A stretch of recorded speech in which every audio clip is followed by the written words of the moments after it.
The Daily Code Snippet. Changes with insert, delete, s, and grouping with div versus span. Sometimes it is important to make it clear to the viewer that the content on a web page has changed. The insert and delete elements are used to show content that has been inserted and deleted. The S element is to note if content is no longer accurate or relevant. By default, inserted content will be underlined, while deleted and content that is no longer accurate will be shown with a strike-through. P opening tag, it was the DEL opening tag worst, DEL closing tag, INS opening tag best, INS closing tag of times, P closing tag. It was the worst with a strike-through, best underlined of times.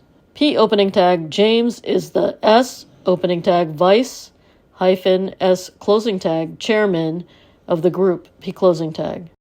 James is the vice with a strike-through chairman of the group. The div element in HTML is used to group a set of other elements together.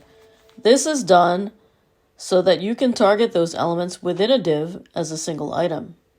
For example, you may want to apply particular styling like a background color in a section that contains a heading and paragraph text. Div opening tag, H1 opening tag, main heading, H1 closing tag, P opening tag, paragraph text, P closing tag, div closing tag. The span element is similar to the div element, as it is also used to group content in order to apply a unique styling. The difference between the two is that a span element is typically inline while a div element is a block element, which means that it starts on a new line. Q opening tag, we need diversity of thought in the world to face the new challenges. Ampersand M dash semicolon span opening tag Tim Berners-Lee span closing tag Q closing tag. So when using a span element within a Q element, as in our example, we can apply different styling to the content within the span that is unique from the styling that is used for the Q element. It can be equated to using a character style within a paragraph style.